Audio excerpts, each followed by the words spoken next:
제 경험에 의하면 영성이 되어져가는 이 수동적인 과정을 거치면서 만나는 게 자연을 다시 만나게 되더라 라고 하는 건데요.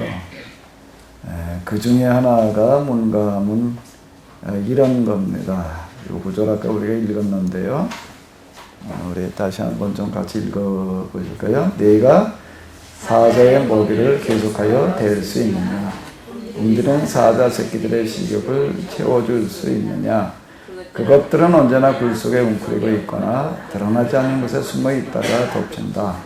까마귀 떼가 먹이가 없어 헤맬 때 그 새끼들이 나에게 먹이를 달라고 조를 때 그 까마귀 떼에게 먹이를 마련하여 주는 이가 누구냐? 마지막에 보게 되면 까마귀 떼 얘기가 나오는데 까마귀 떼가 먹이가 없어서 헤맬 때 그 새끼들이 나에게 먹이를 달라고 조를 때 까마귀 떼에게 먹이를 마련해 주는 이가 누구냐? 까마귀 떼 어린 사자에게 먹을 걸 주시는 분이 누구예요? 하나님이신데, 자 여기에서 우리가 이 하나님을 만날 수 있는 여지가 어디에 있을까요? 여기에서요. 이게 어떤 제 경험입니다. 이런 영성의 경험이 일어나고 난 다음에 참 놀랍게도 많은 것들이 달라지더라라고 하는 건데, 그게 뭔가 하면 뭐가 달라지나 하면 그 중에 하나가 밥상이에요. 밥상이요. 밥상이 어떻게 달라졌을까요? 진수성찬으로? 밥상이 달라진다는 게 뭔 얘기도 점심 맛있게 드셨지요? 뭐가 달라지는 걸까? 맨날 먹는 밥인데 감사하는 마음이요? 그건 전에 이제 경험하고 그러던 어떤 그런 건데, 전에는 전혀 생각지도 못하던 어떤 그런 현상이 나타나는데, 그게 뭔가 하게 되면 내가 밥을 먹으면서 밥뿐만 아니라 물 한 모금이 됐던 뭐가 됐든 어떤 뭔가 먹을 때마다 느껴지는 어떤 그런 부분들이 뭔가 하게 되면은 이게 성만찬이라는 거예요. 성만찬 예식사가 뭐예요? 예수님께서 하시는 말씀이 뭐예요? 이건 내 살이다. 또 뭐예요? 내 피다. 내가 이걸 먹고 살아라. 그 구절이 그전에는 우리가 성찬식 할 때 주로 느껴지던 어떤 이런 건데, 밥을 먹으면서 느껴지는 게 지금 뭔가 하면 바로 그런 느낌이 드는 거예요. 내가 지금 먹는다라고 하는 건 뭘 먹든지 간에 뭘 먹은 거예요? 뭘 먹은 거예요? 생명을 먹은 거예요. 지금 여러분들이 점심 드신 건 생명을 드셨다고요. 생명. 나달들, 곡물들도 그거 다 씨앗이에요. 씨앗을 주시는 거예요. 우리에게 씨 맺는 열매를 주셨는데 그게 다 생명이잖아요. 그냥 성만찬 예식사가 그냥 예배 의식으로다가 이렇게 느껴졌는데, 그게 지금 아니라 밥상 얘기로다가 이렇게 어느 날부터 이렇게 다가오기 시작을 하더라고요. 내가 지금 먹는 건 나 뭘 먹는 건가 하면 생명을 먹는 거예요. 밥 먹으면서요, 허일정한 대화가 일어나듯이 되는 거예요. 밥이 내 입에 씹히면서 넘어가면서 뭐라고 그러고 씹히고 뭐라고 그러고 넘어가요? 점심 때 대화 좀 하셨나? 뭐라고 그래요? 이건 내 살. 마시면서는요, 여기 여러 가지가 들어가 있는데,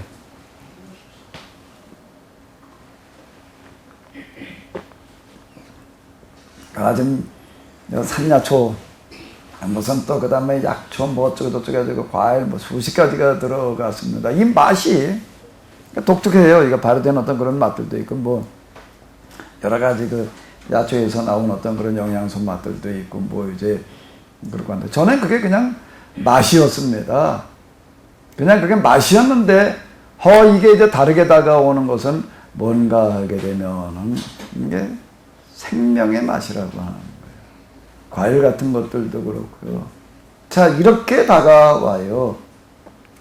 내 살이니, 또 내 피니, 너희가 내 살과 내 피를 먹고 마시면 살리라라고 하는 어떤 이런 것들이 밥상에서 느껴지는 어떤 이런 것들이 이제 되는 건데, 저는 그냥 먹은 거예요. 하나님께 주신 거 그냥 감사함으로 그냥 먹는 걸로 그냥 끝났는데, 이제는 이게 달라지는 게 뭔가 하게 되면은 밥 한 끼 먹었다라고 하는 거가 내가 뭘 해야 된다는 얘기예요? 밥값해야 된다는 얘기예요. 그러니까 생명의 소리로 들리는 거예요, 이런 것들이요. 그 대화라고 하는 거가 어떤 그런 건 것 같아요. 이게 밥 먹으면서 대화를 한다라고 하는 어떤 이런 부분들이 어쨌든 그 비스름하게 이렇게 느껴지던데, 자, 여기 이렇게 보게 되면 누가 이 굶주린 사자에게 먹을 걸 대주고 있느냐? 누가 까마귀들에게 먹을 걸 대주고 있느냐? 누가 사자를 먹여 살려요? 누가 까마귀를 먹어 살려요? 그건 하나님만 하시는 어떤 그런 일인데, 자, 여기 먹이 사슬이라고 하는 그런 원리가 이제 그건 뭐 다 아는 거, 옛날 그저 초등학교 다닐 때 중학교 다닐 때 들었던 어떤 그런 건데, 이게 이제 다르게 다가오는 어떤 이런 부분들이 뭔 얘기가 되는가 하게 되면은 먹이사슬, 그렇게 이제 적자 생존, 이 생존 경쟁에서 이제 탈락하는 어떤 이제 이런 게 산천초목에도 있고 사람에게도 있고 어디나 그건 다 있는 어떤 이런 거잖아요. 근데 그 전에는 뭐만 중요하게 보였는가 하면 승자만 중요하게 보이는 거예요. 살아남은 거 강한 데나 강한 게 살아남는 게 아니라 뭐가 어떻다고요? 살아남는 자가 살아남는 게 중요하다고 이렇게 느껴지는 거예요. 그러니까 이긴 거. 그러니까 이제 이게 어쨌든 뭐가 되는가 하면 이제 성공주의 요즘 또 성공신학이라고 그러던가 뭐라고 그러던가 그런 데다 갖다 붙여가지고 이렇게 보는데, 그런 쪽의 중요성들이 이제 그전에 느꼈던 게, 일단 뭐가 적자생존 살아남은 게 중요한 거지. 그러니까 살아남은 자가 뭐가 되는 거예요? 강한 거지. 결과 중심으로다가 주로 이렇게 생각하던 어떤 이런 것들이 이제 다시 뒤바뀌어지는 그런 일들이 일어나는데, 뭔가 하게 되면 내가 지금 살아있다라고 하는 것, 살아남아있다라고 하는 것 자체가 이건 어마어마한 빚이라고 하는 거예요. 오늘 한 끼 내가 먹은 거는 내가 뭔가 하게 되면 수많은 생명의 빚을 진 겁니다. 오늘 밥알 몇 알쯤 드신 것 같아요? 밥알 몇 알쯤 드신 것 같아요? 한 끼 밥알이 몇 알쯤 돼요? 목사님 몇 알쯤 될 거예요? nên 그 생명의 빚을 지는 거예요. 사실 여러 가지 이유가 있지만은 우리 밥상에 올라온 음식물 가운데 쓰레기통으로 그냥 들어가면 안 돼요. 그건 생명의 원리에 어긋나요. 우리가 먹어야 되는 거예요. 밥알 한 알이라고 하더라도 그건 굉장히 귀한 거라. 그건 생명의 가치라고요. 우리 뱃속에 지금 들어가 있는 수많은 생명들이 지금 우리한테 얘기하는 거예요. 내 생명의 값을 내가 해라. 내 피값을 내가 해라. 자, 이렇게 들리는 것 같더라라고 하는 거예요. 자, 이게 무슨 얘기가 되는가 그러면, 자, 사자를 하나님께 먹이신다. 사자가 뭐 먹고 사나? 사자가 뭐 먹고 살아요? 뭐 잡아먹었겠지. 그 잡아먹힌 놈은 뭐예요, 그러면은? 잡아먹힌 건 뭐예요? 그건 하나님께서 그건 돌봐주신 게 아닌가? 자, 이런 것들이 이제 많은, 제가 이제 기도 가운데 어떤 그런 거죠. 이제 사색의 대상이 되더라라고 하는 어떤 이런 것들이 이제 흔히 우리가 얘기하는데, 기도하면서 참 이런 거 하나하나 생각하면서 많은 것들이 은혜로 다가오는 어떤 이런 것. 이 바다를 다시 만난다라고 하는 것들도 그렇고요. 정말 저는 그때 이후로 바닷가에 가서 있게 되면 진짜 바다를 다시 만나는 느낌도, 그 지금도 그래. 그때만 일시적으로 그러고 끝난 게 아니고요. 야, 하나님 전 농부, 노동자시다. 내가 그런 것들이 다시금 느껴지게 되는데. 자, 이제 물고기가 이제 알을 나눈다고요. 물에서. 그럼 물고기는 알아요. 알을 나누면서 알아요. 그 중에 살아남을 수 있는 게 얼마 없다는 걸 알기 때문에 어떤 식으로 알을 나눴나요? 수십 배, 수백 배를 나눴습니다. 100개를 나눴다 하면 그 중에서 한두 개나 살아남는 거죠. 끝까지 살아남는 거는 중간에 처음에는 알 때 먹히고 중간에 조금 할 때 잡아먹히고 중간에 또 잡아먹히고 그리고 나중에 그게 다 커가지고 또 새끼 날 수 있는 그런 성어까지 큰다는 게 그 확률이 참 떨어지는 거거든요. 그러니까 그걸 알아가지고 그건 많이 나눠놓습니다. 많이 나눠놓으면은 어떻게 되는가? 또 다른 것들은 어떻게 하는가 하면 또 그걸 먹고 크는 거예요. 먹고 사슬이 원리라는 거가 다 그런 거 아니에요. 서로 먹고 먹히게 되어 있는 거지. 혼자 유일한 포식자는 없다라고 하는 거예요. 맨 끝까지. 그러니까 사자는 뭐 더 이상 잡아먹을 게 없지 말이야. 코끼리 누가 잡아먹어? 사람을 누가 잡아먹어? 사람 다 뭐 자연사, 사고사 아니면 병사를 하는 거 누가 잡아먹는 건 아니지라고 생각을 할 수가 있는데 그런데 그것도 아닌 거예요. 또 우리도 뭐가 되는가 하면 또 먹이가 되는 거예요. 뭐의 먹이가 되는 거죠? 맨 마지막 포식자는 뭐한테 먹히나요? 거짓말같이 제일 강한 건 제일 약한 거한테 먹힙니다. 이게 하나님께서 만들어 놓으신 하나하나 생각해 보게 되면은요 놀라운 거예요. 제일 큰 게, 제일 강한 게 뭐한테 먹히나요? 제일 작은 거, 아무것도 아닌 것 같은 거 뭐예요? 미생물한테 먹히는 거예요. 미생물의 밥이 되는 거예요, 이게요. 이게 참, 미생물은 이제 분해자잖아요, 다 이제. 다시 원점으로 돌아가게 만들어놔요. 다 분해시켜가지고서 다 영양소로 만들어 놓는다고요, 이게요. 땅에 어떤 걸 성분들과 똑같은 어떤 이런 것들로 맺고 그래가지고 또 거기에도 이제 식물이 자라게 만들어 놓고 그 식물은 또 이제 초식동물이 먹고 또 그 다음에 먹고 그 다음에 먹고 그 다음에 먹고 그리고 그 다음에 또 어디로 돌아가고요? 미생물을 통해서 다시 또 흙으로 돌아가가지고 또 양분이 돼주는 거예요. 자, 이런 원리다라고 하는 겁니다. 이런 원리. 여기에서 우리가 무슨 성공신학 이런 것들은 있을 수가 없는 거예요. 그건 모순이 되는 거예요. 지금 우리가 뭔가 살아남았다, 먹었다라고 하는 것은 먹었다라고 하는 건 이겼다는 얘기가 아니라 뭐였다는 얘기죠? 사명이라는 얘기가 되는 거예요. 생명값을 해야 된다라고 하는 거예요. 그러니까 물고기가 알을 낳았는데 거기서 알을 부화되기 전에 먹히는 게 많습니다. 부화돼서 나왔다라고 하더라도 나오자마자 또 먹히는 게 많아요. 우리 이제 병아리 새끼를 암탉이 되면 막 이렇게 깠어요. 아, 이게 빽빽거리니까 빽빽 소리가 우리가 듣기에는 참, 좀 뭐라고 그래야 돼? 좀 듣기 좋은 어떤 것, 정말 어떤 그 느낌을 주잖아요. 근데 병아리 나와가지고 미련한 놈들이 가만히 있죠. 이렇게 빽빽거리는지.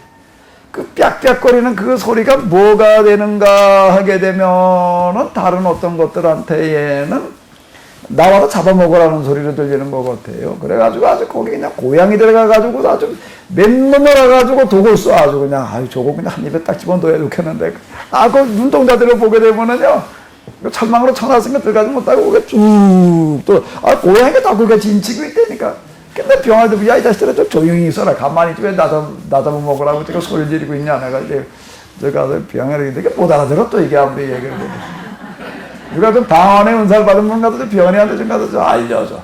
근데 고양이만 그러는 게 아니에요. 이제 쥐도 몰려오고 쪽제비도 몰려오고 그거 자꾸 잡아놔요. 그래가지고 2층 어디다 왔다 이렇게 얹어놨다고요 지금요.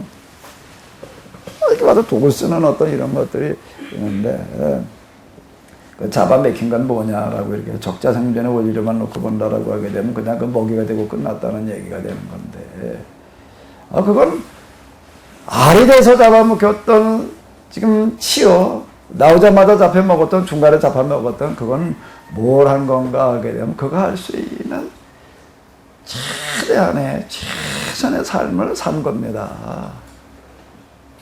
왜? 그게 없으면은 그 다음부터는 크지를 못하는 거예요. 잡아먹힌 거는요, 잡아먹힌 건 절대 헛개 아닙니다. 헛된 죽은 게 아니에요. 아멘? 이제 제가 이게 이 자연의 원리 속에서 이게 영성의 어떤 이런 것들이 만나진다라고 하는 어떤 이런 것들이 이제 이런 부분들을 이야기를 하는 겁니다. 우리는 자꾸 성공신화 성공 신앙으로다가 이걸 우리는 생각을 하는 거예요. 실패한 거는 가치가 없다고 생각하는 거예요. 실패한 건 문자 그대로 실패라고 생각을 하는 거예요. 그러니까 실패도 없고 성공도 없는 거예요. 알이 명태알 명태알 갖다 저들 뭐라 그러나? 명란젓. 그러고 나서 이렇게 보니까 명란젓 집어다 먹으려면 이게 어마어마한 부담이야. 이놈들이 다 달라붙어가지고 내 핏값 내놓으라고 그러파니니. 이거 집어다 먹으면서 이게 내가 개수 생각을 해봐요. 이게 몇 개쯤 될까? 몇 개쯤 될까라고 이렇게 생각이 드는데 달라진 게 뭐가 달라졌다는 게 이런 게 달라졌다. 그냥 명란젓 맛이 있네 없네 그러고 먹었지 그게 무슨 생명으로 보였나 언제 그냥. 그런데 그 어마어마한 숫자들이 거기 나온 거예요. 근데 그게 지금 그냥 어떻게 잡혀가지고서 지금 그거 잡힌 건 세상에 나와보지도 못했지 뭐. 엄마 뱃속에서 그냥 알 상태에 있다가 잡혀가지고 명란 저지 돼버려가지고 그래서 저 소금에 쩔어가지고서 지금 내 입으로 들어가고 있는데 그 동태 알들 그건 뭐 조그맣잖아요. 족살보다도 훨씬 작은 그런 거 뭐 계속 셀 수도 없을 만큼 그런 것들은 절대 헛된 죽음을 죽은 게 아니에요. 최고의 삶을 산 거예요. 그게 없으면 그 다음 건 살 수가 없는데 다 죽지 않고 그것만 살아봐요. 온 세상에다 그냥 온 바다가 다 그냥 명태로 가득 차버리게. 하나님께서 만들어 놓은 여기 질서, 조화 이런 얘기가 지금 이제 38장 앞쪽에 보게 되면 그런 얘기가 많이 나옵니다. 질서, 조화, 법칙 그런 얘기가 많이 나오는데 이게 하나님의 법칙인 거예요. 하나님의 법인 거예요. 이 세상에 태어나가지고서 그 어느 것 하나도 헛되게 죽고 있는 건 없다는 겁니다. 헛되게 죽고 있는 건 아무것도 없는 거예요. 우리가 이걸 너무 쉽게 우열을 가리려고 그러면 안 돼요. 이렇게 놓고 본다면 우열이라고 하는 건 없는 거예요. 우리가 명란젓 먹게 되면 뭐 값을 해야 되는 거예요? 그 수많은 생명의 값을 우리가 해야 되는 거예요. 네가 내 대신 살아라. 그 얘기가 되는 거거든요. 그러니까 우리는 하루하루 한순간 한순간이 우리에게는 사명이라고 하는 거예요.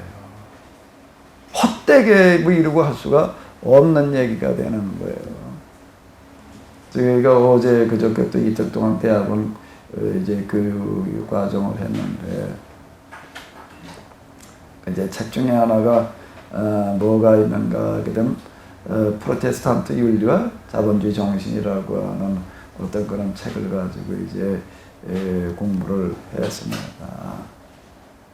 그거 가지고 이렇게 공부를 했는데 그 막스 웨버라고 하는 사람이 이제 지금 말하고 있는 거는 이런 거예요. 그 사람은 신앙인이 아니라 신앙인의 입장에서 얘기를 하는 거 아니라 그냥 사회학자 입장에서 사회를 분석을 하는 어떤 얘기라는 건데 유럽 초기가 1900년대 초를 얘기를 하는 건데 그 시점에서 이렇게 유럽을 이렇게 쭉 보니까는 사업해서 지금 아주 활발하게 활동하는 그런 사업가들 그러니까 돈 많이 버는 사람들 얘기를 하는 거예요. 이 사람들을 이렇게 쭉 분석을 해보니까 여러 가지 분석을 하는데 그 중에 하나 이제 도대체 이 사람들은 어떤 신앙을 가지고 있나라고 하는 거 보니까 다 개신교인들이더라는 거예요.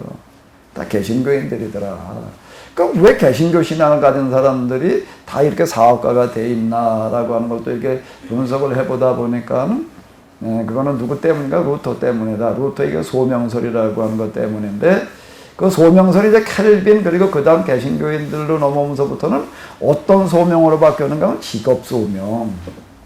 직업소명설이라고 하는 걸로 바뀌어서 어떻게 이제 가르쳤는가 하게 되면은 우리의 직업이라고 하는 것 자체가 어떤 직업이 됐든지 그게 뭐라는 거야? 하나님께서 주신 사명이다. 이렇게 가르치는 거예요.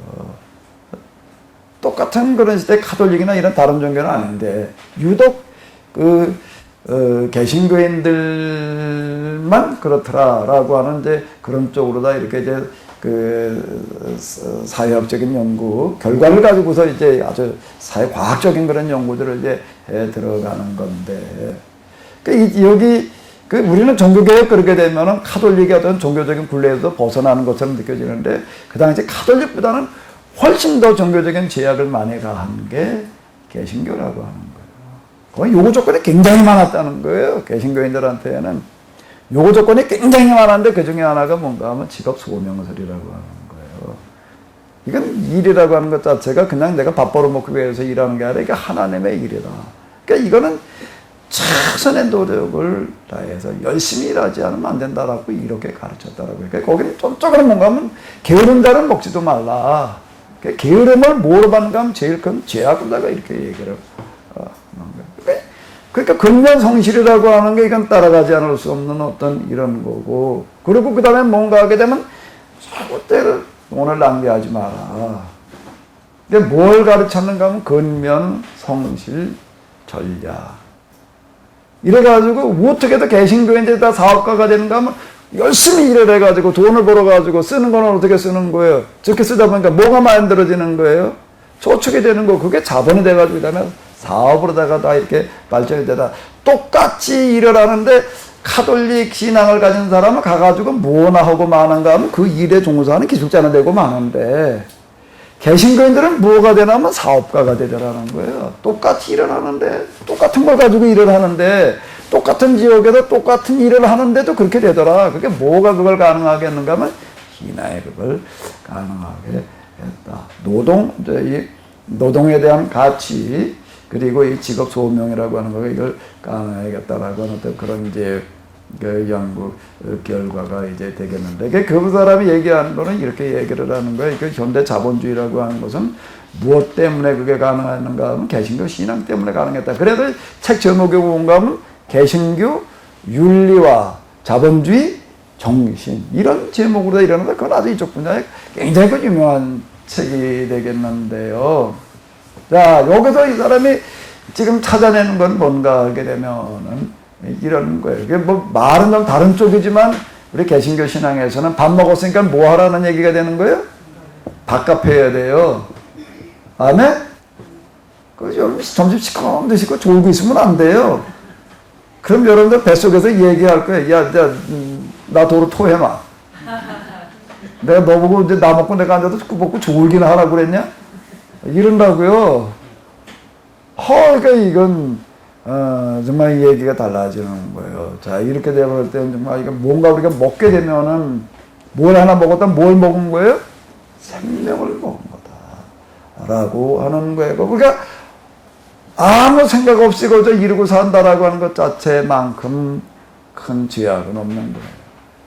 뭔가 해야 돼요.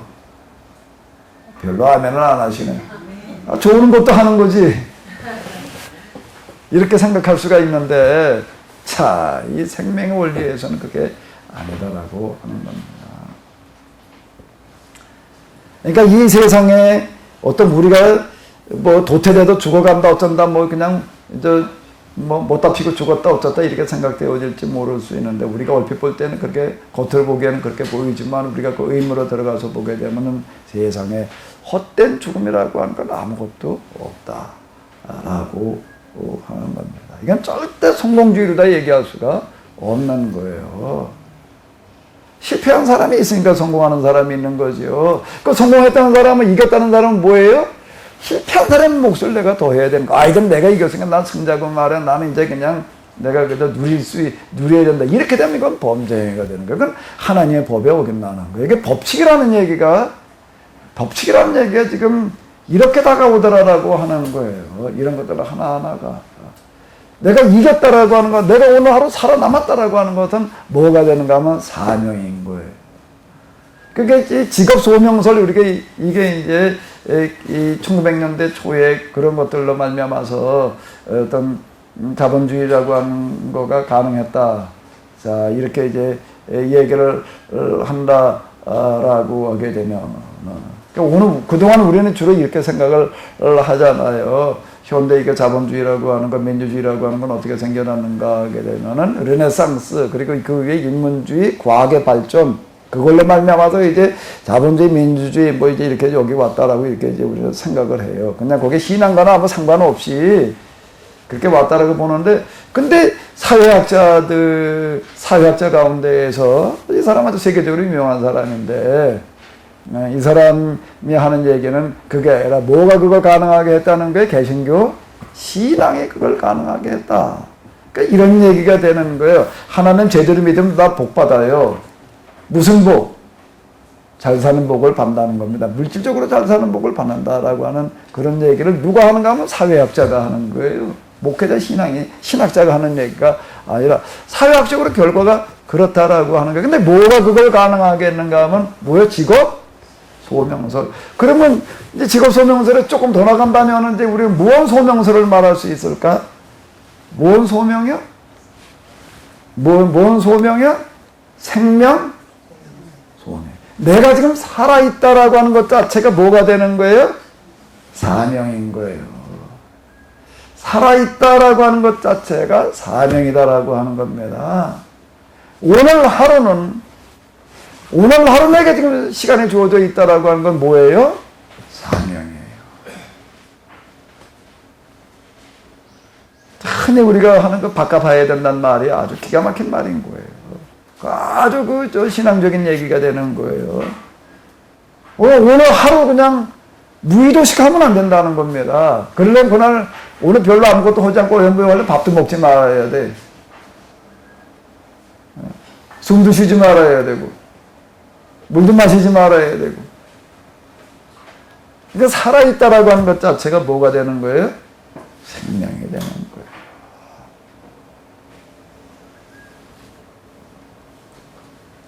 맨 폐기 처분되어진 것 같이 느껴졌던 어떤 이런 것들이 뭔가 하게 되면 절대 그냥 폐기 처분되어진 게 그냥 의미 없이 죽은 게 아니다라고 하는 겁니다.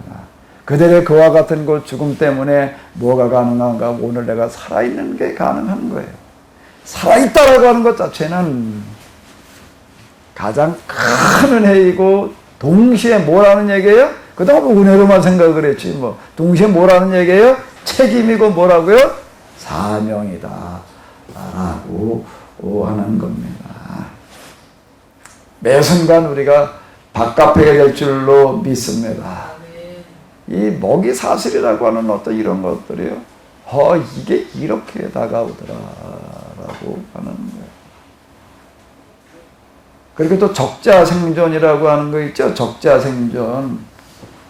도태가 되고 이제 적응한 것만 살아남고 그러는데, 자, 이런 것들이 또 어떻게 다가오는가 하게 되면은요, 하나하나 적응한 것만 살아남아서 여기까지 이렇게 왔는데, 하나님의 법은 뭔가 하면 그게 또 정확하게 질서를 유지하면서 살아가게끔 만들어 놨다라고 하는 거예요. 기가 막히게. 근데 지금 오늘 이렇게 뭔가 있다라고 하는 것은 무엇만 있는 건가 하게 되면은 최고만 있다라고 하는 거예요. 적자생존이 이걸 얘기를 하는 거예요. 열등한 거는 존재할 수가 없어요.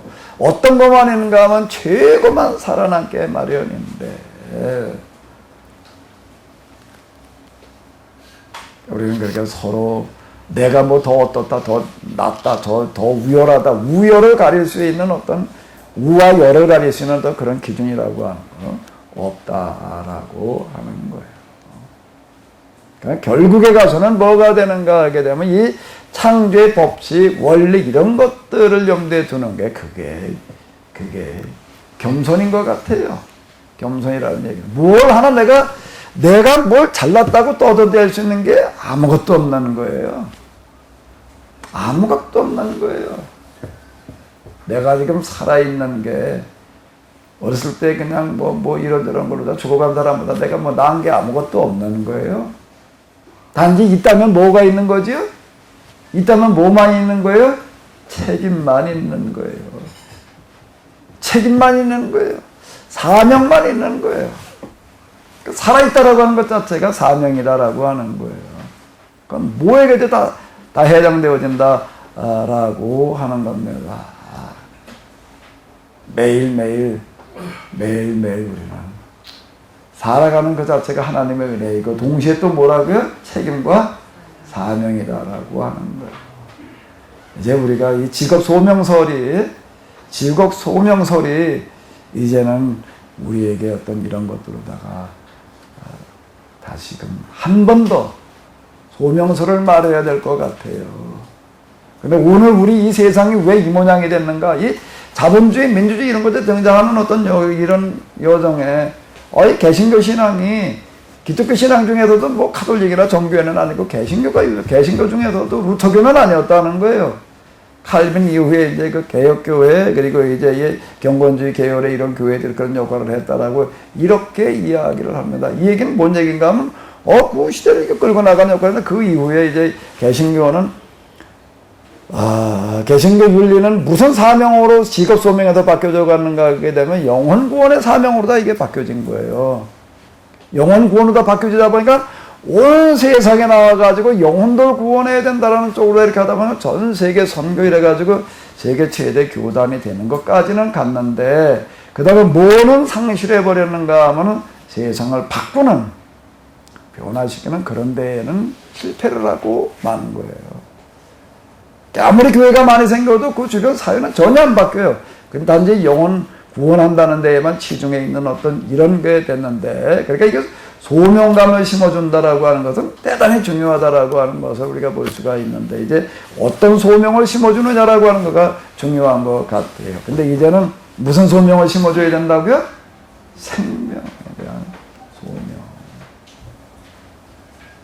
이렇게 본다라고 하게 되면은요, 생명에 대한 소명으로 놓고 본다라고 하게 되면은 모두 용납될 수 없는가 하게 되면 너무 많이 먹는 과식도 용납이 안 돼. 네, 우리가 필요한 만큼만 먹는 운동을 펴야 될 것 같아요.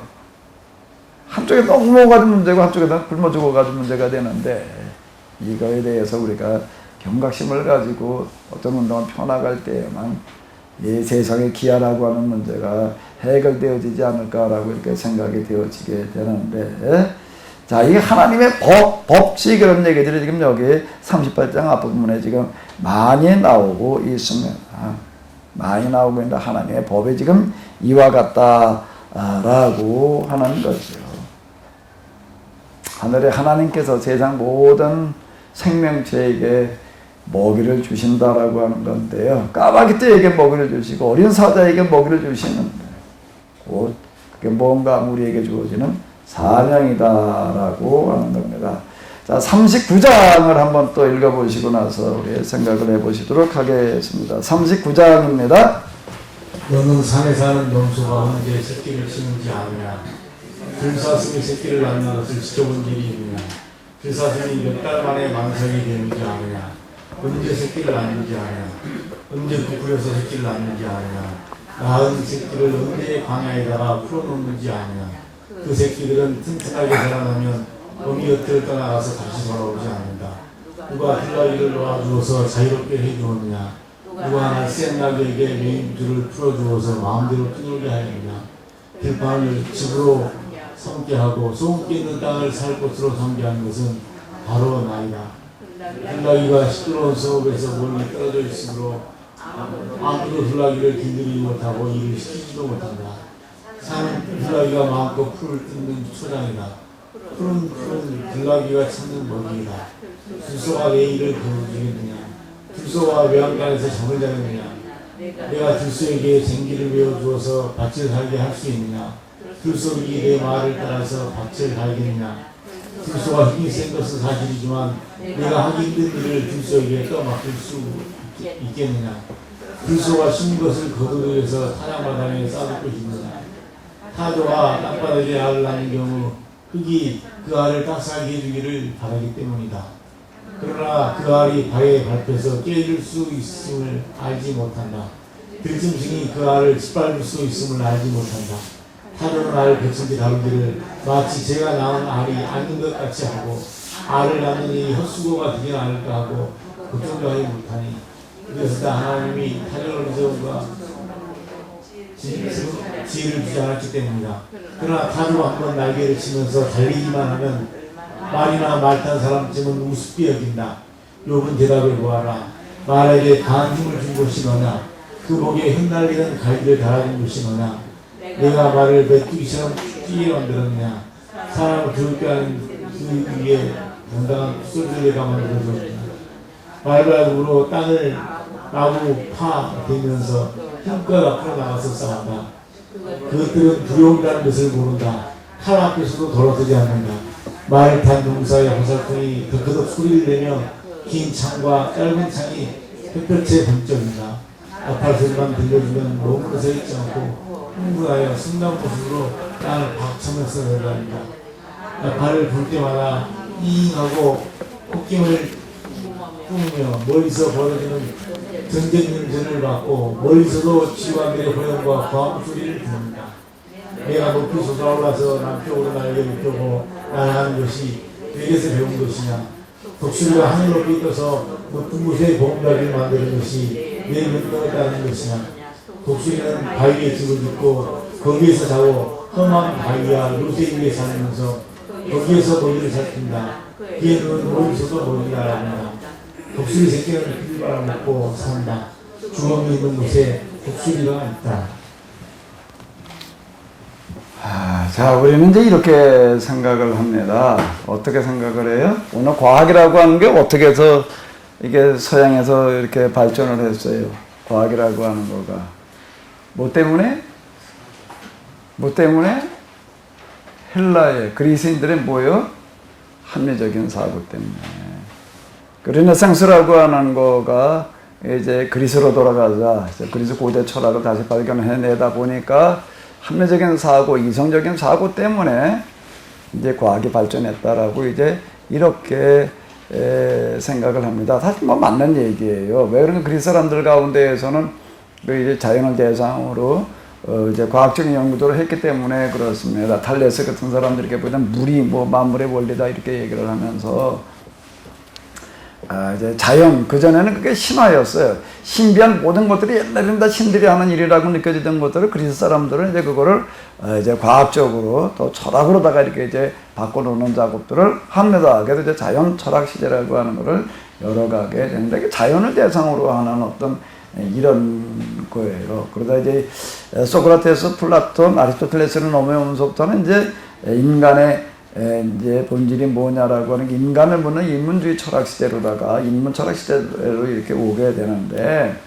그 중에서도 이제 그 아리스토텔레스라고 하는 사람은 어떻게 생각을 하는가 하면 모든 것들의 본질은 어디에 들어있는가 하면 플라톤 철학에서는 이데아의 세계에 있다. 추상적인 어떤 세계에 있다. 그래가지고 관념론만 발전을 해요. 여기는 사색 이런 것들만 발전을 하게 되는데 아리스토텔레스는 어떻게 생각을 하는가 하면 모든 것들의 만물의 근본 본질은 어디에 들어있냐면 개체 속에 들어있다라고 이렇게 반대로 생각을 했습니다. 본질이 이데아의 세계에 있는 게 아니라 산물 그 자체 속에 들어있다라고 이렇게 하다가 보니까는 뭐가 되는가 하면 하나하나 속에 모든 것 속에 뭐가 들어가 있는 거예요? 근본 본질이 들어있는 거예요. 이러다 보니까 이제 뭐가 되는가 하면 이런 저 식물이라든지 동물이라든지 물고기라든지 이런 것들이 다 관찰의 대상이 됩니다. 그 안에 뭐가 들어있기 때문에요. 근본이 들어있기 때문에 그래서 그런 것들 갖다가 다 관찰하고 분석하고 그래가지고 책을 써놔요. 그게 뭔가 피직이라고 하는 책인데 이제 오늘 물리학 이렇게 번역을 한다고요. 이게 이제 관심의 대상이 돼서 이제 이게 발전을 했다고요. 그래가지고 이제 어쨌든 그 아리스토텔레스라고 하는 사람은 이 피직을 물리학을 굉장히 중요하게 여깁니다. 그 속에 뭐가 들어가 있기 때문에 근본이 들어있기 때문에 이렇게 이제 해서 그 과학이 발전돼 나가는 그냥 정지되고 말았다라고 이제 이렇게 사회학자들이 이렇게 분석을 한다고요. 그래서 이제 도대체 어떤 신앙을 가지느냐라고 하는 거가 이런 어떤 그런 큰 차이를 만들어낸다라고 이렇게 이야기를 하는데 오늘 서양 기독교는 무엇 때문에 가능했다라고 이야기를 하는가 하게 되면 헬라 철학 때문에 헬라 철학의 합리적인 사고 때문에 이게 가능했다라고 이렇게 얘기를 합니다. 근데 만약에 이번에 이제 이렇게 한번 생각을 해봐요. 영성적인 사고를 가진다면은 영성적인 족구를 한다면 과학이 가능할까 안 가능할까요?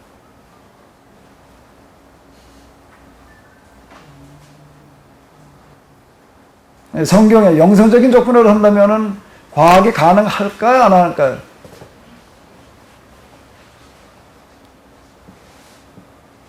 참, 욥기가 놀라운 책이라고 내가 생각하는 거는요. 참, 이게 정말 놀랍다. 자, 지금 이제 38장, 39장, 40, 41장을 놓고 한번 생각을 해봐봐요. 이런 영성에서는 과학이 가능할까 안 가능할까? 과학의 발전이라고 하는 거가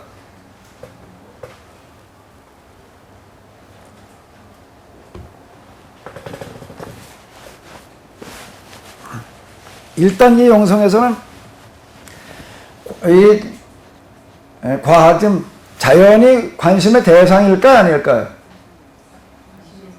관심의 대상일까 아닐까요? 왜 대상이에요? 여기 뭐가 들어있기 때문에요?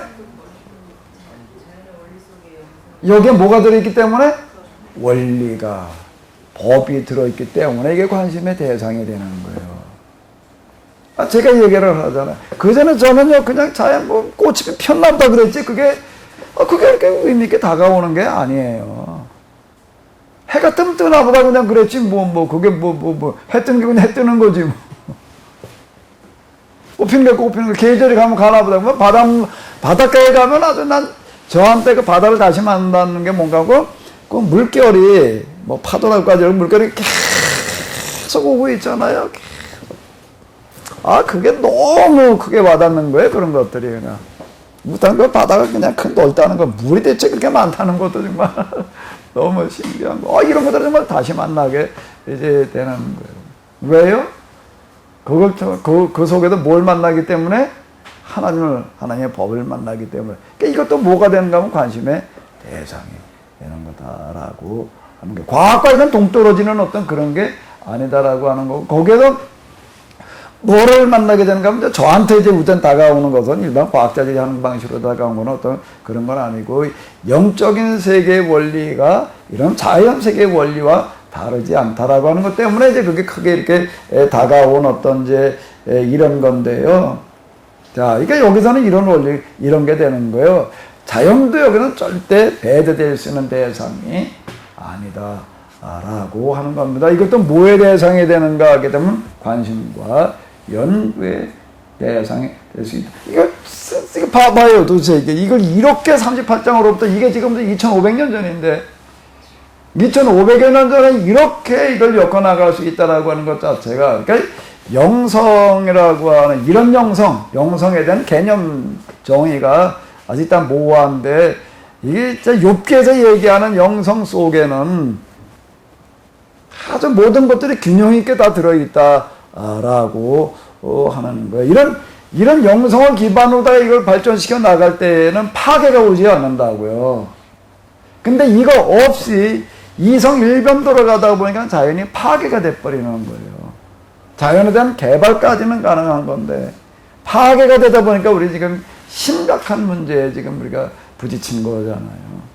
자연의 성경에 얘기하는 생육하고 번성하라라고 하는 어떤 이런 것들이 자연을 파괴하는 것을 말하는 것은 아니거든요. 우리 인간이 살아가는 데에 적극적으로 활용할 수 있는 요리들이 여기에 들어있는 거지. 그냥 유교나 힌두교 이렇게 자연 속에서 그냥 무의자족하는 어떤 그런 거를 추구하는 게 아니고, 여기 지금 이렇게 보게 되면 내가 새끼 낳는 걸 봤느냐, 무슨 새끼. 그거 진짜 새끼 낳아가지고서 그냥 쭈루루 얘기하는 어떤 이런 것들을 갖다가 또 이렇게 열거를 해놓고, 있습니다. 어쨌든 이 욥기를 써내려가는 사람, 참 다방면으로다가 이 사람 참 관찰력이 아주 예리한 사람인 거예요. 예리해서 그렇게 타조 알랐는 거 여기, 타조가만 있어봐. 그 나라에 타조가 있나? 어떻게 된 거지? 이스라엘 타조가 사나 안 사나? 그쪽 사정 좀 잘 아시는 분 계신가? 네이버에 좀 물어봐야 되나? 타조에 대해서 얘기를 하는 걸 보게 되면은 거기 타조가 있을 것 같지가 않은데, 이스라엘 쪽에 타조가 있을까? 중동에? 타조가 어디 사는 짐승이지? 아프리카 쪽일 거 아니에요. 그러면 이게 무슨 얘기가 되는가 하게 되면 2500년 이때 이 사람들이 타조에 대해서 언급이 지금 어마어마하게 많잖아요. 알라가지고서 지알이 아닌 건 뭐냐고, 뭘 어떻게 하느니 어쩌느니, 그건 관찰을 하지 않고서 절대 말할 수 없는 겁니다, 이건. 그러니까 이게 상당히 좀 넓은 식견을 가지고 사실 이 당시에서 이걸 얘기를 하고 있는 거예요. 타조 얘기를 하는 어떤 이런 거를 이렇게 보게 되면은 어떤 뭐 독수리 뭐 이런 것들이 있다라고 해서 타조 같은 것도 우리가 이렇게 쉽게 볼 수 있는 어떤 그런 게 아니잖아요. 이런 것들 이렇게 볼 때 그 얼마나 많은 관찰을 하고 연구를 해가지고도 도대체 이렇게 얘기를 할 수 있었을지가 참으로 놀라운 건데, 그건 왜 그런가 하게 되면은 우리 영생의 원리가, 또 우리가 인간이 어떻게 살아야 되는 원리가 어디 들어있다는 얘기가 되는 거예요. 이런 것을, 그러니까 이거 관심의 대상이 되는 거예요. 관심의 대상이 된다라고 하는 겁니다. 그러니까 이성적인 접근과 영성적인 접근이 우리가 여기서 대비돼서 이렇게 이제 볼 수가 있는데, 어쨌든 우리가 이 헬라 철학식으로 접근에 들어가는 것은 그건 이제 파괴적인 어떤 이런 걸로다가 하고 제국주의적인 어떤 이런 걸로다가 발전을 해 나가게 됩니다. 거긴 뭐 중심으로 가기 때문에 그러는가 하면 승자 중심으로 가기 때문에, 그 승자의 논리, 이긴 자의 논리로 가기 때문에 그러는 거예요. 그런데 영성에서는 전혀 그렇게 얘기를 하는 게 아니다라고 하는 겁니다. 이거는 승자가 아닌 뭐예요? 사명자의 논리예요. 사명이에요. 뭐에 대한 사명이죠? 하나님에 대한 사명이 그건 뭐? 사명, 그럼 우리 하나님에 대한 사명만 생각한다고요. 그러니까 하나님에 대한 사명이 그건 뭐에 대한 사명이 되는 거예요? 세상에 뭐한 사람이요? 실패자에 대한 사명이 되는 거예요. 그 사람들은 절대 헛된 실패한 게 아니에요. 명태알이 그냥 우리의 명체저주로다가 먹힌 게 그냥 헛된 죽음 죽는 게 아니에요. 그건 한 최선의 삶을 산 거예요. 그리고 이제 살아남은 우리가, 그걸 먹은 우리가 이제 어떻게 되는 게 그 몫을 해야 된다라고 하는 겁니다. 하나님의 사명은 어디에 들어있는가 하면 우리가 먹고 있는 밥그릇 속에 들어있다 라고 하는 거예요. 그러니까 이게 가장 중요한 걸 하나님께서는 어디에다 담아 놓으신가? 먹는 데다가 담아 놓으셔. 왜? 먹지 않고는 우리가 뭘 해볼 수 있는 게 아무것도 없습니다. 먹지 않고 할 수 있는 건 아무것도 없어요. 먹지 않고 할 수 있는 거 하나 있죠. 죽는 거.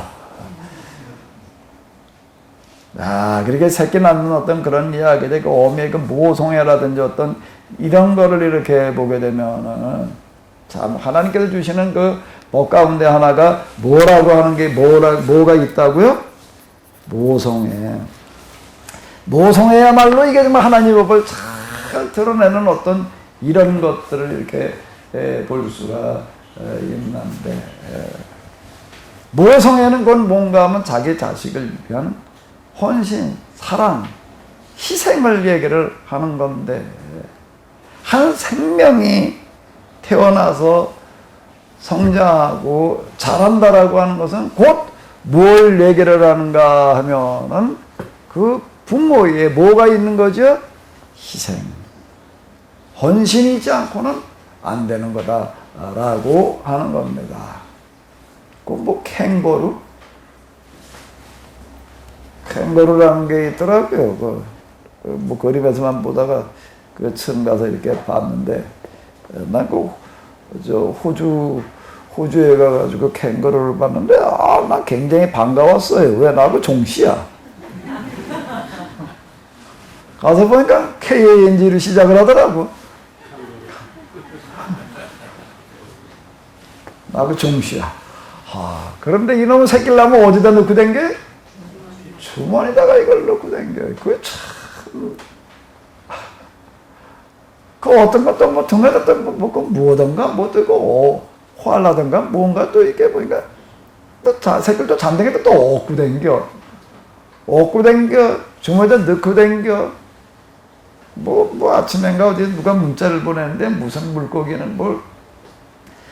암놈이 새끼를 낳아놓게 되면 순놈을 그걸 수정을 시켜가지고 그 알을 어떻게 하면 그냥 내버려도 모여도 집어먹으니까 입속에 넣고 댕긴다 이거를. 입에다가 그걸 물고 댕긴다는 거야 이게 부화될 때까지. 그 생각을 해봐봐. 이걸 입에다 물고 댕기니 그동안에 뭘 제대로 뭘 먹을 수가 있나? 없죠. 그 무슨 가시고기 뭐 우리 그거 뭐 잘 알잖아요. 그 암놈 새끼 낳아놓고 가버리면 순놈 수정시켜가지고 그냥 그 주변에 그냥 계속 그걸 지키고 있다가 그냥 그거 지키느라고 아무것도 안 먹고 그냥 그 단식을 하다 보니까 이게 죽더라고요. 거기다 죽어. 근데 이게 죽어야지 새끼가 사는 거예요. 이게 또 너무 신기한 거는 저 가시고기라고 하는 게 뭔가 살부어 같아요. 살부어. 자기 아버지의 살을 뜯어먹고 사는 거예요. 이거는. 그 집 앞에서 죽어놓으면 처음에 집 안에서 태어나고 새끼고기가 이게 뭘 먹고 살아요? 아직 힘이 없으니 나가도 먹을 자기 힘으로 구해 먹을 수는 없고. 그 뭘 먹고 크는 거예요? 자기 집 앞에서 죽은 자기 아버지 살 뜯어먹고 그러니까 그 죽는 것도 아주 기가 막히게 타이밍을 딱 맞춰 놓더라고요. 어떻게 맞추지? 어떻게 맞추지? 며칠 전에 죽어가지고 어떻게 하는 거예요? 새끼들 태어날 때쯤 되면 어떻게 하는 게 살이 썩어서 이제 그러니까 왜 흐물흐물 뜯어먹게 좋으라고요. 그거 일부러 그러나? 일부러 그걸 날짜 계산해가지고 그럴까? 그걸 키우고 있는 가시고기 그 순놈에게는 뭐가 발동을 하는 거죠? 모성애라는 게 발동을 하는 거예요. 모성애가 발동을 해가지고서 이러고 있는 걸 볼 수가 있는데, 병아리 이렇게 깔 때도 이렇게 보게 되면 21일인데 21일 동안만 거의 안 먹어요. 거의 안 먹어요. 난 알이 식을까봐 이놈이 나오질 않나 보다 그래가지고 그 앞에다 갖다가 움직이지 않으려고 그러니까 입 닿는 데다 갖다가 물통하고 먹이통하고 따로따로 해가지고 딱 갖다가 이렇게 대기시켜줘 봤는데 이렇게 딱 매달아가지고서요.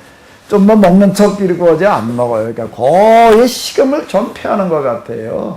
모성애라고 하는 어떤 이런 것들은. 자, 그러면서 이게 지금 커나가고 있다라고 하는 거예요. 이게 모성애, 이게 새끼 낳아서 키우는 거.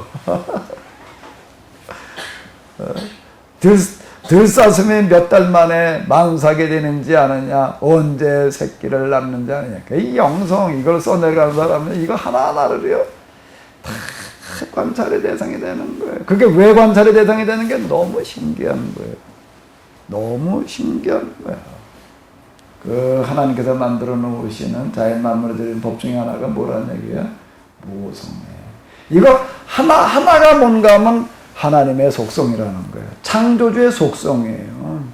근데 그 중에도 그 잘 드러나는 부분들이 그게 뭔가 하면 우리가 먹이사슬의 원리, 그리고 또 그 다음에 뭐예요? 모성애라고 하는 어떤 이 원리다라고 하는 거예요. 모성애는 부모가 자식을 위해서 자기 몸을 내주는 겁니다. 내주는 거예요. 살모사라는 놈 뭐 태어나가지고 자기 엄마 잡아먹는다며. 그 살모사 새끼 그걸 낳아놓은 거 한번 봤습니다. 금방 이렇게 나온 놈 보니까 딱 요만한데요.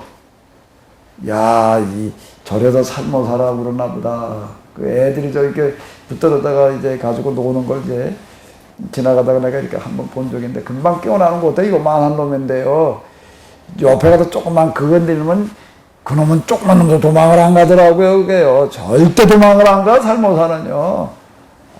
죽어도 도망을 안 가요. 도망을 안 가는데 이건 어떤가 하면 그 조그만 놈이 금방 깨어난 놈인데도 얼마나 입을 쫙 벌리고 그냥 물라고 그러면 이 이빨은 아주 굉장히 날카롭더라고요. 그리고 달라드는지요.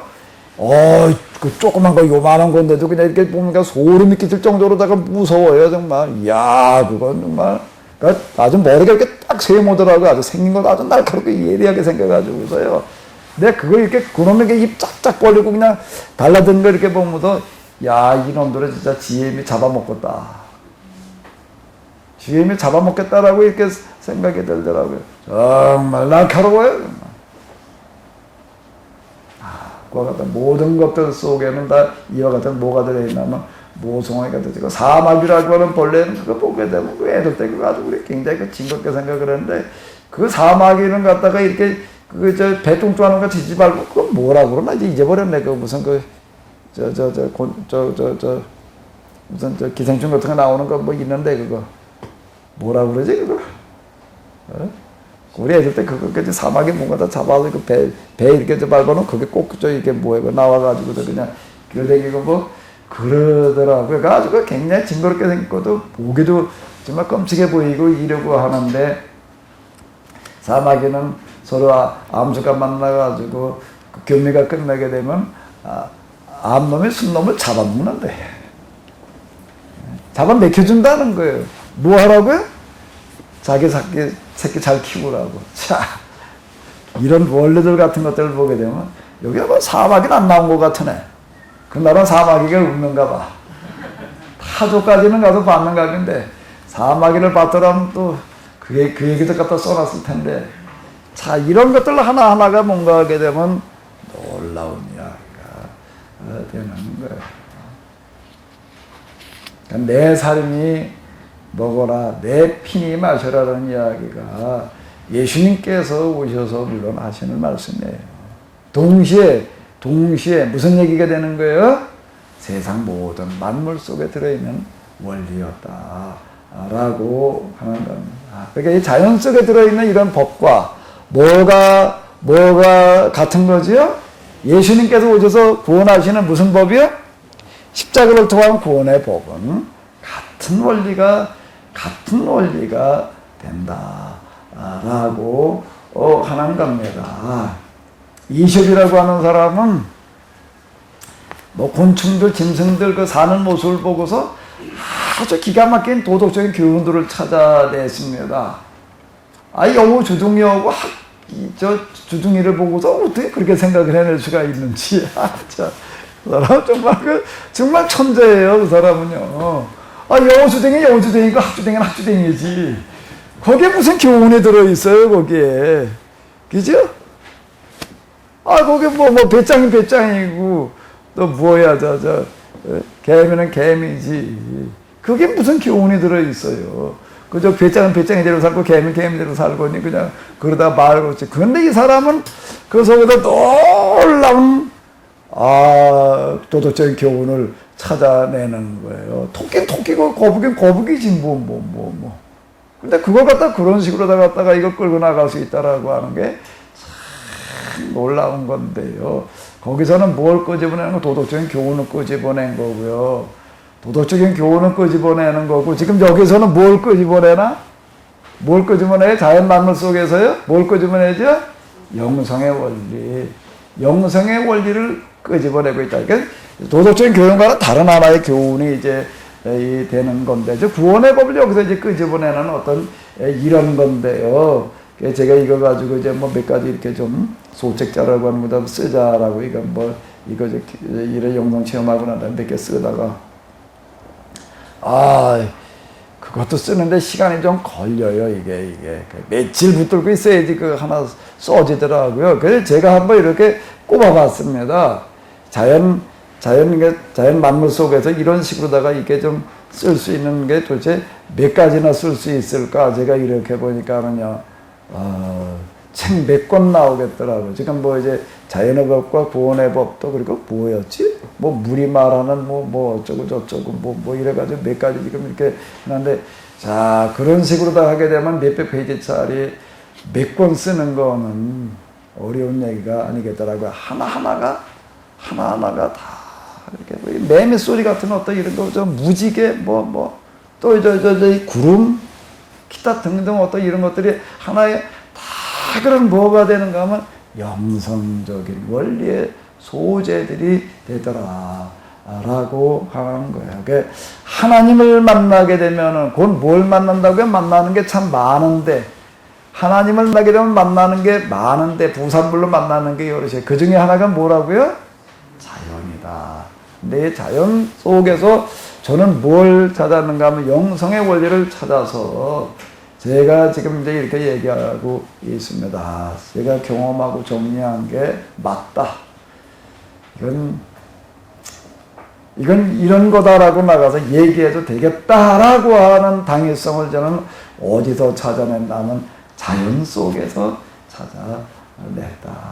냈다라고 하는 겁니다. 우리 하나님께서는 암탉의 병아리를 품듯이 우리를 품어주시는 줄로 믿습니다. 병아리 품는 게 어떻게 품는데? 암탉이 병아리 품는 게 뭐예요? 어디 얘기해봐요. 아멘 하신 분. 사모님 아멘 하셨지? 암탉이 병아리 품는 게 뭐예요? 골고루 막 이렇게 막 돌려주고. 그건 안 품는 거고. 암탉이 병아리 품는 거는 어떻게 하는 걸까요? 계속 관심을 갖고. 아, 이따 저녁 때 해 넘어갈 때쯤 저기 우리 저 닭을 가서 봐요. 지금 한 6놈이 나왔는데 한 2놈은 뭘 받으면 물어 죽이고 4놈이 남았거든요. 4놈이 남았는데요. 참 너무 신기한 게 이놈은 잘 때 꼭 새끼를 날개에다 품고 잡니다. 아주 너무 정말 참 쳐다보게 되면 탁 어떤 영감을 주는 것 같아요. 이놈들이 딱 보면 날개 속에 들어가 있다. 그래도 바깥 세상 궁금한지 어떡하 이러면 딱 머리만 딱 내밀고 쳐다보고 있는 모습이요. 이게 너무 이게 뭐라고 그래야 되지? 그럴 때 표현은 뭐라고 그래야 되나? 난 뭐 문학적인 재능이 없어가지고 표현력이 딸려서 뭐라고 단어를 찾아내기가 어려운데 그 뭐라고 그래야 돼? 그 표현, 그 느낌은 이따 가서 봐요. 요즘도 그렇게 조금 잡니다. 그런데 그거를 이렇게 푸고 자려면 의미는 어떻게 하고 있어야 되나? 애미는 어떻게 얘기하고 있어야 되나?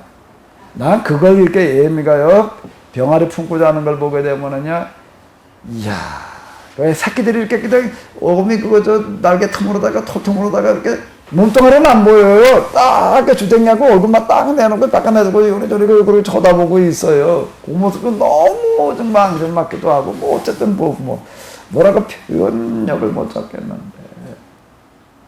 더 놀라운 건 뭘까요? 더 놀라운 건 뭘까요? 어미는 그 새끼를 품기 위해서 어떻게 하고 있어야 되는 거예요? 밤새도록 날개 이렇게 벌리고 있어야 되는 거예요. 나는 그게 저게 어떻게 난 가능할까 싶어요. 졸리시지요? 제가 안 졸리는 방법 하나 알려드릴게.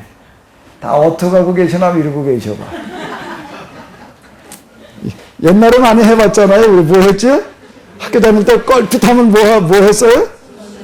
나는 이렇게 하고만 해도 이거 다 땀을 묻어맞았다고. 어떻게 하라고 그랬어? 이렇게 하고 있으라고 그랬지. 뭐, 그러다 보면 조금 더 점점 어떻게? 이러면 또 한 대 와서 때려. 그러면 또 이렇게 올라가고, 그냥. 졸리신 분은 뭐 아주 간단해. 이렇게 한번 어디 하고 있어 봐봐요. 어디. 앞으로 쉬는 시간이 한 30분 남았는데, 뭐 오래 하고 계시지 말고 30분만 이러고 있어 봐요. 어떨까? 이게 떨어져 나가지요. 이렇게 하고 있는 것도 이게 어려운, 이렇게 하고 있는 건 더 힘들고, 이렇게 하고 있는 것도, 이게 한 5분, 10분만 지나도 이게 그냥 뭐, 이렇게 했다가, 이렇게 해서 좀 맞고, 그냥, 애들 때 아주 그놈아 이게 손 들고 있으라고 그러는 놈은 그냥, 요즘 없어졌나?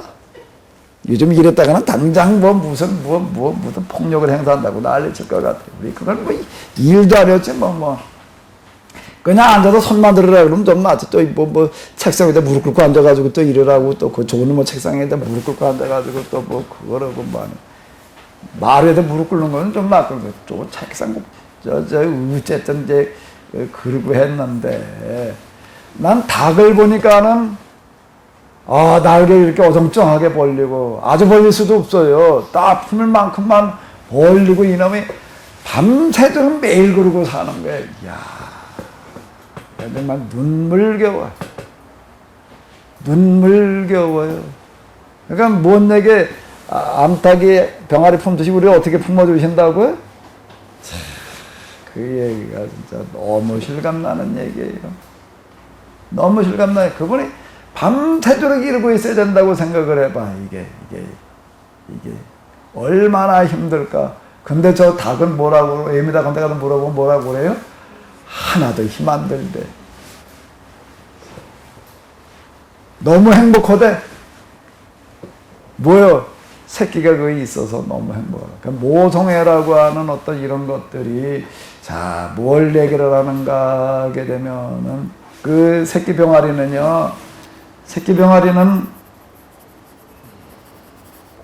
애미 없으면 못 삽니다. 이놈들은요, 요즘도 이제 벌써 나온 지가 이제 한 두어 주 된 것 같은데, 꽤 컸어요. 그런데도 먹이를 갖다 주게 되면은요, 물 갖다 놓고 특히 먹이를 주게 되면 그냥 와서 사료를 쫙 먹으면 될 것 같은데, 이것들이 어떻게 안 짜 먹어요? 안 짜 먹어. 꼭 어때야지만 먹는가 하게 되면 애미가 하나 물어가지고 꼭 거기 되면 서로 달라들어가지고 애미가 무엇든 남 논놈만 씹어 먹어. 한번 가서 잘 봐요. 잘 봐요. 이거 하나하나가 이게 영성의 원리예요. 이게 하나하나가. 이게 하나님의 법이라고요. 그 많은 사료 중에도 그냥 찝어 먹으면 좋을 것 같은데, 얘네가 물고 어떻게 한 것만? 꾹꾹꾹 그러면 서로 달라들어. 그래가지고 논놈, 그 놈만 또 기가 막히게 어떻게 그것만 딱 집어 먹어. 아니, 그 옆에 있는 건 안 먹어요, 이게. 한번 가서 잘 봐요. 얘네가 물었다 논놈만 집어 먹어. 그러면 이놈아가 하루 종일, 그거 지금 4마리밖에 안 되니까 그러죠. 한 연합농 깐다고요. 한 연합농 까가지고 그걸 다 그리고 먹여야 될 거 아니야. 하루 종일. 그러니 이게 낮에는 그냥 하루 종일 이놈아 먹여 집어서 그냥 다 물어 먹여야 되는 거지. 밤에는 어떻게 하고 자야 된다고? 이러고 또 자야 되는 거야. 그걸 다 끌어안고 또 그러고 밤새도록 그냥 그러고 자요. 야. 예미가 어째도 힘이 안 될까? 애 새끼들은 뭔가 그 어미 없으면 먹는 걸 먹을 수가 있나? 밤에 초가지고도 어제 우리 병 안에 키우는 부화장 같은 데를 잘 만들어 놓고도 어떻게 한다면 몰라도 그냥 갖다 이런 놔두면 그래 쥐나 쪽제비 같은 당장 다 물어 죽이지. 살아남을 방법이 없습니다. 그 어미 없으면 못 사는 거예요. 이거는요. 어미는 그냥 절대적인 거예요. 병아리에게서 어미는 절대자예요. 뭐라고요? 절대자. 우리에게 있어도 누구와 같아요? 하나님. 하나님 그냥 인도하시는 대로만 가요. 아멘. 하나님에게 절대 의존하셔요. 아멘. 절대 의존. 우리 계산. 하나님은 우리의 머릿속에 들어오는 분이 아니야. 그런데 모성애라는 건 뭘 말하는 거죠? 모성애는 그러면 뭘 말하는 거예요? 자, 하나님은 우리에게 절대적인 분이에요. 그냥 우리 계획 생각대로 되는 게 없잖아요. 그럼 그분 계획에 따라가야 돼요. 절대 의존 우리가 할 수 있는, 여기다 우리가 최선을 다하긴 하더라도 그분 뜻대로 인도하신 대로 가야 돼. 그럼 모성애는 뭘 말하죠? 밤새도록 그러는데 힘이 안 들 때 다금때 가서 물어봐요. 하나도 힘든 표정이 아니야. 어떤 표정이에요? 그 새끼 끌어안고 그러겠는데 어떤 표정이에요? 너무 행복하대. 너무 행복하대. 여기 저 고양이나 또 닭이, 우리 개가 새끼 났을 때 그 젖 먹이는 모습을 한번 보십시오. 이게 새끼들을 엄마다 그냥 아주 뜯어 먹으려고 그러는 자세야. 그냥 발톱으로다 갈겨 가면서 그냥 입으로다 그냥 앙앙거리면서 얼마나 빨아대는지 애미는 그냥 들어놓아가지고도 그냥 아예 벌렁 누워가지고도 그냥 가슴 다 벌리고 누워가지고도 표정을 보니까는 어떤 표정인가 하면 나를 다 아주 먹어라. 그런데 그 표정이 개 표정 중에서 제일 행복한 표정은 자기 새끼가 와서 젖 먹을 때 표정이에요. 참 이렇습니다. 다 그래요. 다. 뭐 하나 그렇지 않은 게 없어요. 모성애라는 게 이렇다는 거. 그럼 이 모성애라는 건 뭘 말하는 거죠? 뭘 말하는 거예요? 그 새끼를 위해서 다 희생하는 거예요. 내주는 거예요. 그 내주는 그런 어떤 마음이 그 새끼 키울 때는 딱 그런 게 이렇게 되는데, 그건 뭘 말하는 건가요? 그럴 때 그 새끼를 떼어내게 되면 그 의미가 어떨까? 아유, 이제 아주 편하다, 좀 살겠다. 그럴까? 아니에요. 모성애가 한참 발동될 때 그 새끼가 없으면 의미는 어떻게 되나요? 정신이 나갑니다. 정신이 나가요. 제정신이 아니에요. 그때는요. 제정신이 아니에요. 모성애가 있을 땐 제정신이 아니에요. 그러니까 아무리 싸나운 개나 고양이가 와도 댐빈다라고 하더라도요. 새끼를 가지고 있는 예미닭은 절대 돌아서지 않습니다. 절대 도망가지 않아요. 끝까지 맞서서 잡혀 먹어도요. 먹으면서도 잡아먹히면서도 행복하게 죽어가지요. 비참하게 느끼지 않습니다. 자기 새끼를 위해서 아주 기꺼이 아주 행복하게 죽어가요. 그렇지 않으면 밤새도록 무슨 재간으로 이러고 있나? 이게 뭐죠? 모성애라는 게 뭐예요? 어미의 생명도 어디에 달렸다고요? 새끼에게 달렸습니다. 그러니까 어떻게 되는가 하면 그 연어를 비롯해서 모든 물고기들이 보게 되면 새끼를 알을 낳을 때는 꼭 모천으로 돌아와요. 그 자라도 그러더라고요. 자라가 아니라 거북이. 거북이도 알 낳을 때는 어디 와서 알을 낳나요? 모래밭에 낳는 거 모래에 열루다가 부화가 되던데 꼭 자기가 태어난 자리에 와가지고 그 모래밭에다가 알을 넣어놓고 간다고요. 그 어떻게 그 물고기가 그냥 다 그 회귀 본능이 들어있어서 다 모천으로 돌아와가지고 근데 저 많은 바다에 돌아다니다가 모천까지 와가지고 특히 연어 같은 경우에는 와가지고 새끼 낳아놓고 죽는 거예요.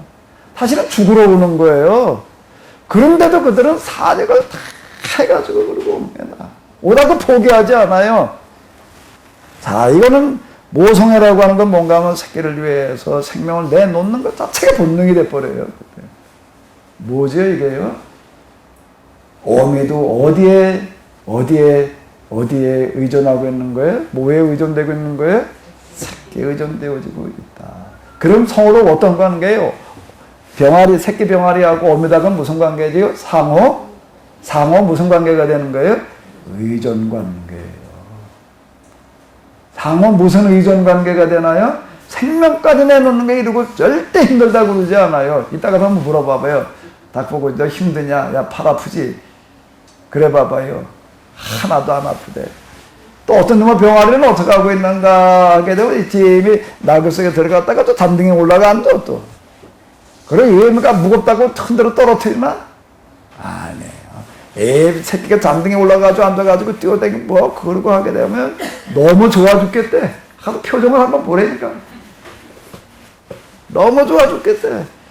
자, 사람이 어린아이를 낳아가지고 젖먹이 키우는 거를 보게 되면은 남자들은 그거 할만 보라면 다 몸살 나가지고 다 둘을 누워. 그거 뭐 하루 종일 이놈의 거야. 근데 모성애는요, 아니에요. 모성애는 그게 아니에요. 그거 힘들게 느껴지지를 않는 어떤 이런 것들을 볼 수가 있습니다. 상호 의존인데, 상호 무슨 의존이요? 절대 의존.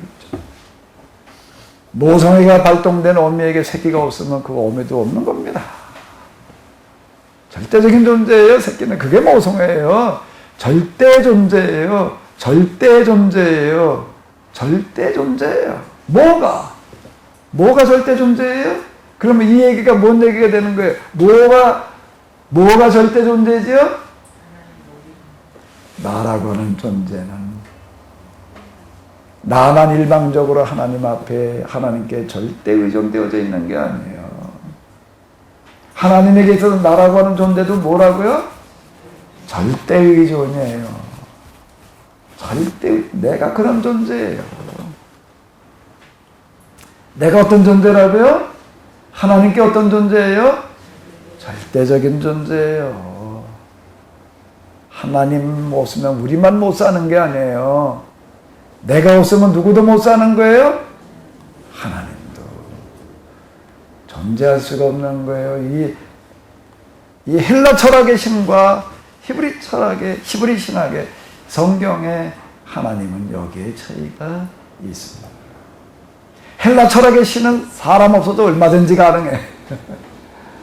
저 혼자 아주 잘 살아요. 아주 행복하대요.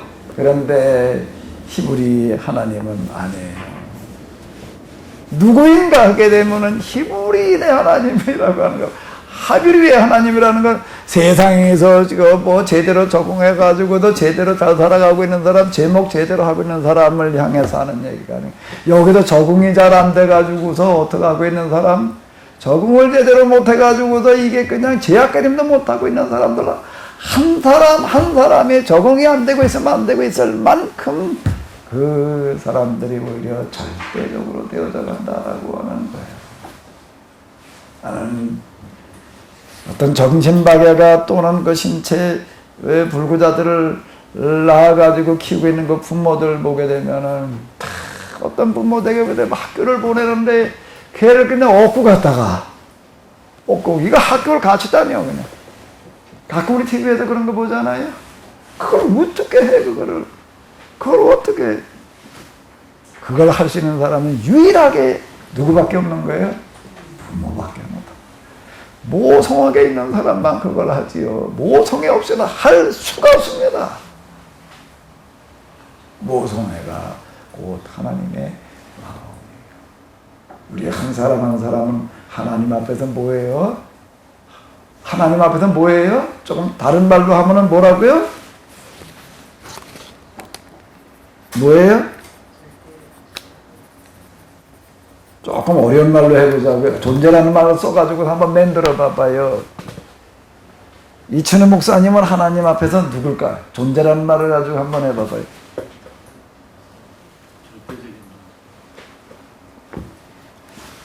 절대적인 존재? 그건 말고 또 누가 다른 걸로 한번 바꿔봐봐요.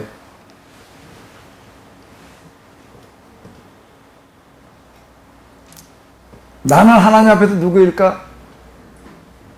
거기다 무슨 단어도 집어넣어가지고 만들어 보시나 하면 이유라는 단어도 집어넣어가지고 한번 만들어 봐봐요. 나는 하나님 앞에서 누구예요? 존재라는 말과 이유라는 말을 같이 넣어가지고 하나 문장을 만들어 놔 봐봐요. 나는 누구일까요? 나는 누구예요? 나는 누구예요? 존재라는 말과 이유라는 말을 같이 넣어가지고서 한번 만들어 보시라니까. 나는 누구예요? Who are you? Who are you? 여러분 누구예요? 나는 누구죠? 하나님의 뭐예요? 존재 이유예요. 이게 성립이 되어지는 겁니다. 이게 놀라운 히브리 신학이에요. 하나님의 존재 이유예요. 나라고 하는 건 그만큼 중요한 존재입니다. 제가 이런 거 이렇게 좀 가슴 속에 와닿고 뭐하고 그럴 때 이렇게 보게 되면은요, 이게 아침에 뜨는 태양이 왜 떠요? 왜 떠요? 이게 나를 위해서 뜨는 게 진짜 그렇게 와닿습니다. 그러니까 무슨 우울증, 무언증 있는 사람들 이 하나님 만나요. 그러면 다 나. 태양이 누구를 위해서 뜬다고요? 이게 진짜 나를 위한 태양입니다. 저는 목양교회에서 세미나도 한동안 한 적이 있었어요. 내가 그리고 이제 세미나하고 이제 저녁에 올 때쯤 되면 이제 좀 내가 좀 힘들다고 이제 또 내가 직접 운전한 게 아니고 윗사람이 운전하고는 옆에 이제 좀 괜히 힘든 척하고 이렇게 기대서 이제 누워서 여기 고속도로 이렇게 쭈르르 여기 영동고속 이렇게 오는데요. 지금도 아주 저녁 이제 그러니까 한 5시 그쯤 안팎 이렇게 될 텐데 어떨 때 이렇게 보게 되면 뭐가 떠 있나 하게 되면 여기 아주 동네 이름을 참 잘 졌다 내가 그런 생각이 드는데 하늘에 뭐가 떠 있을까? 반월이 떠 있어. 반월을 보니까 반월이 보이더라고요. 뭐가 보여? 반월. 이 수리산 꼭대기 올라가면 이 동네 모양이 꼭 반달 같았대요. 그래서 옛날에는 여기까지 바닷물이 들어와가지고 아마 그러지 않았나 싶은데 지금 바닷물이 밀려나가가지고 이제 반달이 아닌 것 같아. 이제 찌그러진 달이 된 것 같은데 옛날에 딱 반달이었대요.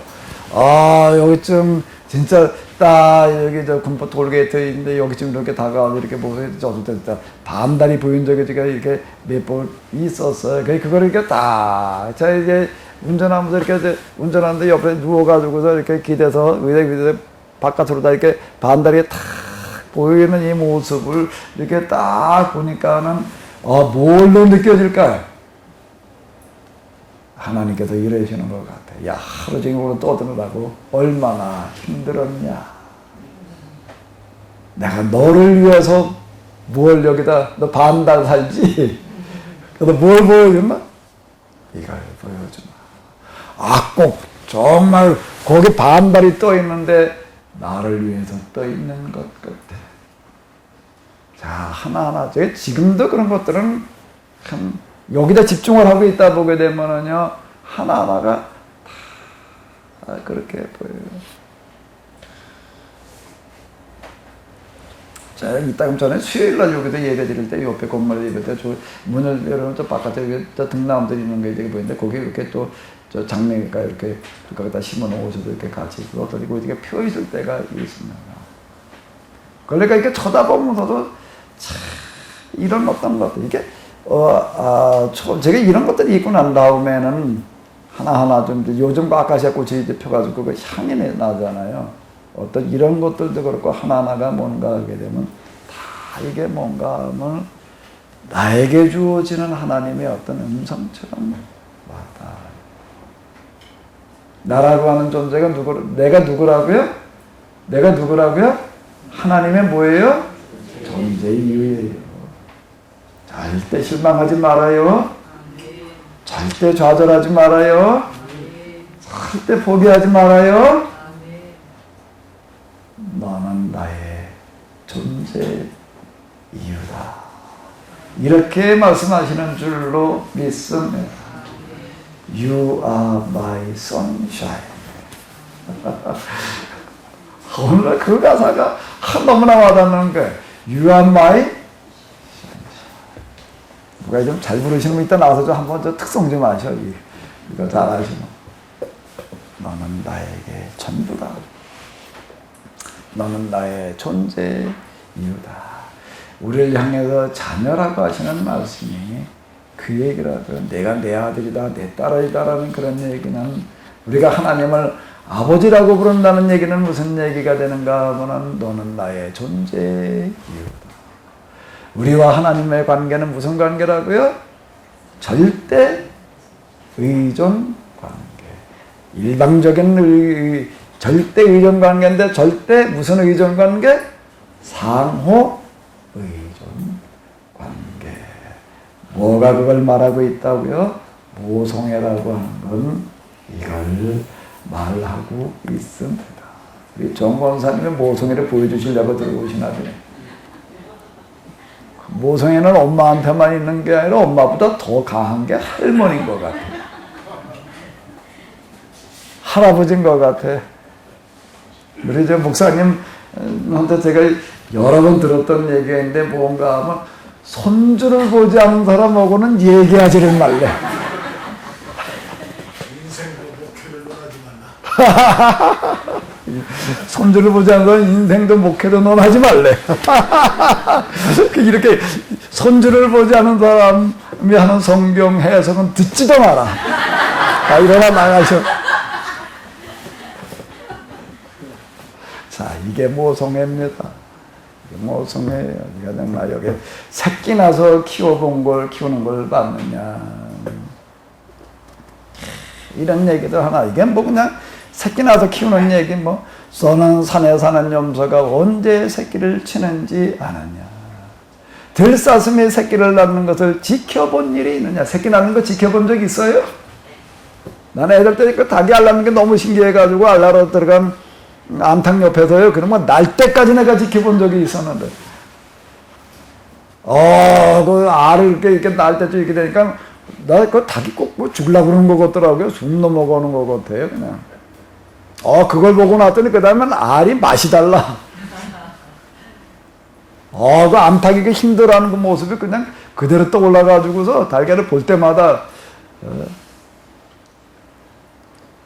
전에 우리 집사람 애 낳을 때 진통을 할 때까지 있다가 날 때쯤 되니까 나가라고 그러더라고요. 나가라고 그러던데 요즘은 뭐 나가라고 그러지 않는데 나는 그래 보라고 그러는데 그런다고 그러던데 제 옆에 사람 그 진통 올 때 이렇게 내가 몇 번 겁난 거는요. 진통이 와가지고서 막 그럴 때 눈동자를 보니까 이렇게 휙 돌아갔어요. 그게 겁나더라고요, 이거. 가슴이 철렁하더라니까 뭐 애 나중이고. 눈동자가 휙 돌아가. 그 진통 올 때마다 돌아가더라고요. 그래가지고, 야, 이게 힘든가 보다. 근데 뭐라고 얘기를 하는 거 엄청 힘들었대. 근데 애 낳아놓고 나니까 그건 하나도 생각이 안 나는데, 애를 쳐다보는 순간 그건 아무것도 아니더라.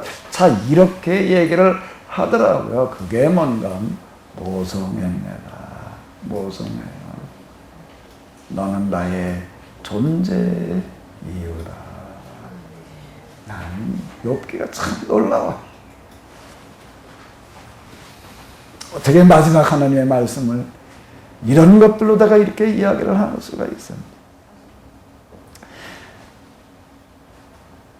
산은 들나귀, 그건 뭐 들나귀 갖다가 이걸 뭘 이걸 갖다가 밭을 갈게 할 수가 있나, 짐을 싣고 다니게 할 수 있나, 아무짝에도 쓸모없어 보이는데, 그런데 뭐라, 산은 들나귀가 마음껏 풀을 뜯는 초장이다.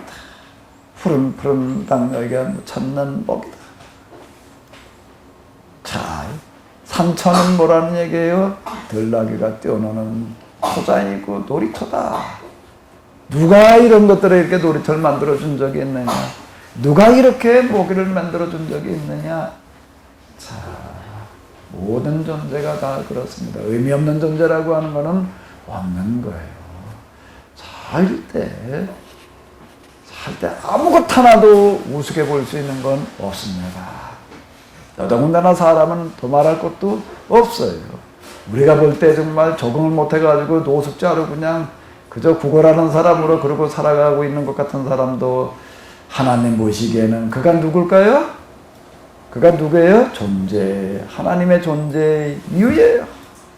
우리가 그들을 우습게 여기게 되면 누굴 우습게 여기게 되는 거예요? 누굴 우습게 여기게 되는 거예요?